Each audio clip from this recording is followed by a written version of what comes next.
ಮಂಡ್ಯದ ಮದ್ದೂರಮ್ಮ ಜಾತ್ರಾ ಮಹೋತ್ಸವದ ಅಂಗವಾಗಿ ಪ್ರಸಿದ್ಧ ಮದ್ದೂರು ದನಗಳ ಜಾತ್ರೆ ಭಾನುವಾರದಿಂದ ಆರಂಭವಾಗಿದೆ. ಹಲವು ದಶಕಗಳ ಇತಿಹಾಸ ಹೊಂದಿರುವ ಈ ಜಾತ್ರೆ ರಾಜ್ಯದ ಪ್ರಮುಖ ಪಶುಮೇಳಗಳಲ್ಲಿ ಒಂದು ಎಂದು ಪರಿಗಣಿಸಲಾಗಿದೆ.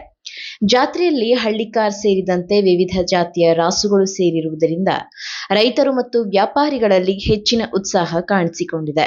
ಪ್ರತಿ ವರ್ಷ ಕೋಟ್ಯಂತರ ರೂಪಾಯಿಗಳ ವಹಿವಾಟು ನಡೆಯುವ ಈ ದನಗಳ ಜಾತ್ರೆಯಲ್ಲಿ ಈ ಬಾರಿ ಹೆಚ್ಚಿನ ಸಂಖ್ಯೆಯಲ್ಲಿ ರಾಸುಗಳು ಭಾಗವಹಿಸುವ ನಿರೀಕ್ಷೆ ವ್ಯಕ್ತವಾಗಿದೆ. ಈ ಬಾರಿ ಮದ್ದೂರು ಉತ್ಸವದ ಭಾಗವಾಗಿ ಆಯೋಜಿಸಿರುವ ಜಾತ್ರೆಯಲ್ಲಿ ಉತ್ತಮ ರಾಸುಗಳಿಗೆ ಬಹುಮಾನ ಘೋಷಿಸಲಾಗಿದೆ. ಪ್ರಥಮ ಬಹುಮಾನವಾಗಿ 2 ಲಕ್ಷ, ದ್ವಿತೀಯ ಬಹುಮಾನವಾಗಿ 1 ಲಕ್ಷ ಮತ್ತು ತೃತೀಯ ಬಹುಮಾನವಾಗಿ 50,000 ರೂಪಾಯಿ ನಿಗದಿಪಡಿಸಲಾಗಿದ್ದು, ಇನ್ನೂ ಹಲವರಿಗೆ ಸಮಾಧಾನಕರ ಬಹುಮಾನ ನೀಡಲಾಗುತ್ತಿದೆ. ಇದರಿಂದ ರೈತರು ಹೆಚ್ಚಿನ ಸಂಖ್ಯೆಯಲ್ಲಿ ತಮ್ಮ ಪಶುಗಳನ್ನು ತರಲು ಆಸಕ್ತಿ ತೋರಿಸುತ್ತಿದ್ದಾರೆ. ಇದೇ ವೇಳೆ ಜಾತ್ರೆಗೆ ಆಗಮಿಸುವ ರೈತರು ಹಾಗೂ ಪಶುಗಳಿಗೆ ಸೂಕ್ತ ತಂಗುದಾಣ ಮತ್ತು ಮೂಲಭೂತ ಸೌಲಭ್ಯಗಳನ್ನು ಒದಗಿಸಬೇಕು ಎಂದು ಸ್ಥಳೀಯರು ಆಗ್ರಹಿಸಿದ್ದಾರೆ.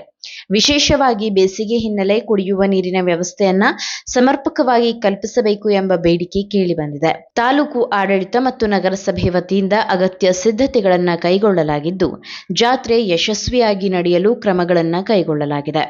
ಒಟ್ಟಿನಲ್ಲಿ ಮದ್ದೂರು ದನಗಳ ಜಾತ್ರೆ ರೈತರಿಗೆ ಆರ್ಥಿಕವಾಗಿ ಸಹಾಯ ಮಾಡುವುದರ ಜೊತೆಗೆ ಪರಂಪರೆಯನ್ನ ಉಳಿಸುವ ಪ್ರಮುಖ ವೇದಿಕೆಯಾಗಿದ್ದು, ಈ ಬಾರಿ ಕೂಡ ಭಾರಿ ಜನಸಾಗರವನ್ನ ಸೆಳೆಯುವ ನಿರೀಕ್ಷೆ ಇದೆ.